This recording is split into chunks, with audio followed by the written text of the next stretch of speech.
Hai guys, welcome back to my channel. Kembali lagi bersama saya Ayu Beja di channel Bincang. Masih bersama saya di segmen Bincang Literasi, di mana kali ini kita akan mereview sebuah novel yang ditulis oleh Nizami Ganjavi.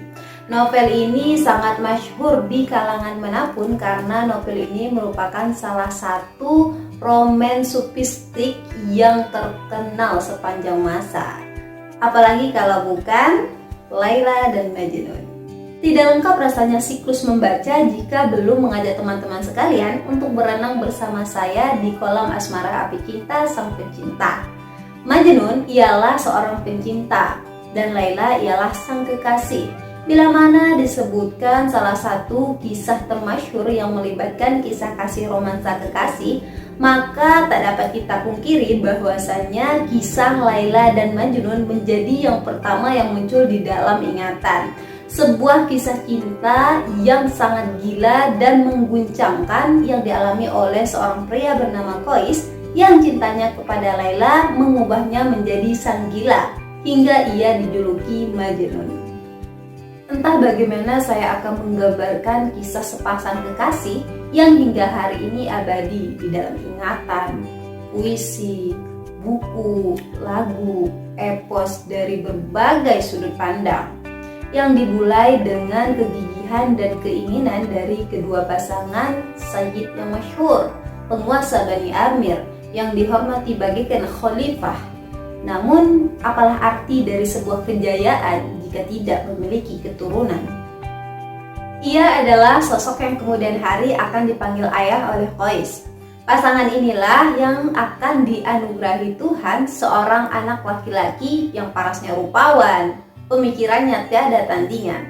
Namun sayang, jatuh ke jurang percintaan keabadian yang menggerogoti seluruh kehidupannya ketika ia bertemu dengan sang kekasih, Laila, teman sepersekolahannya di kala usia belia. Kisah cinta yang tertolak oleh keegoisan keluarga wanita menjelma menjadi ketidakwarasan yang panjang dan memilukan. Benar sekali, kisah ini merupakan kisah klasik yang mungkin saja pernah kalian baca ataupun pernah kalian dengar entah dari siapa. Yang andai kata tiada nilai sofistik dan retorik, mungkin akan menjadi kisah cinta yang biasa, di mana dua pasangan muda bertemu lalu jatuh cinta. Ialah Qais dan Laila.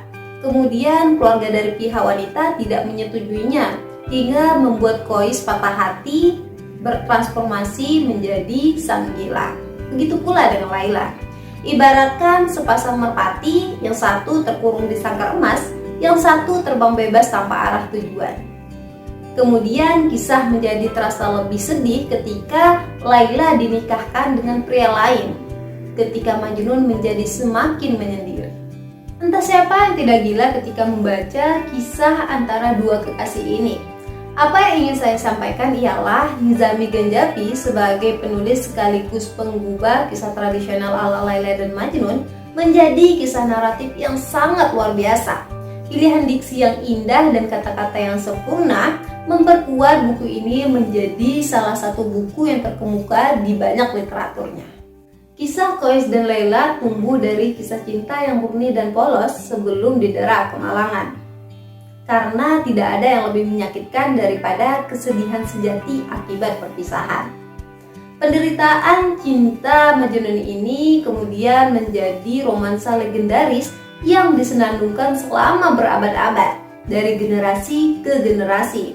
Bahkan kaum sufi menganggap Laila dan Majnun sebagai kisah cinta spiritual dan alegori pencarian jiwa akan Tuhan. Dari kedua kekasih yang putus asa, kita mendapatkan gambaran bahwasanya cinta manusia dapat diubah menjadi cinta ilahiyah melalui perpisahan dan kerinduan.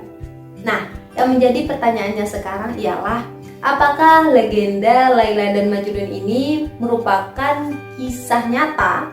Apakah pemuda Badui yang bernama Qais yang berasal dari Bani Amir yang dijuluki Majnun ini benar-benar pernah hidup dan benar-benar ingin menderita demi cintanya kepada Laila? Jawaban dari editor tidak dapat dipastikan. Namun ada alasan kuat untuk dapat kita percaya bahwa kisah ini benar-benar pernah terjadi. Mungkin saja pada paruh kedua abad ke-7 Masehi di suatu tempat di bagian barat Jazirah Arab sekitar 500 tahun sebelum 1188 Masehi, saat penyair Persia Nizami Ganjabi menulis puisinya. Menurut penulis biografinya yang berbahasa Arab, Majnun menderita suatu penyakit jiwa di mana ia sebagai orang yang hancur, tersesat, dicela, dikasihani, dan diejek. Sementara Nizami memahami 3 elemen dari Majnun tradisional, yaitu cintanya, kegilaannya, dan kejeniusan puisinya, di mana ini merupakan 3 aspek dari satu kesatuan yang tidak dapat dipisahkan. Barulah ketika dia diusir dari surga cinta awalnya, Majnun menjadi gila sekaligus menjelma sebagai seorang penyair. Nah, kegilaan dan kejeniusan puitisnya merupakan 2 ekspresi dari keadaan pikiran yang sama, yaitu dari jiwa yang terasing di dunia manusia. Sementara semua orang yang mencela dan mengasihaninya, di sisi lain mereka juga menghafal dan mengagumi puisi-puisinya. Inilah ambiguitas tragis posisi seniman di dunia. Paradok hasrat tak terbatas di dalam tubuh yang terbatas. Meski novel ini merupakan novel terjemahan, namun tak ayal kata-kata konstruktif memiliki daya tarik tersendiri. Belum lagi terdapat puisi Majnun di setiap lembarannya membuat novel ini lebih berharga.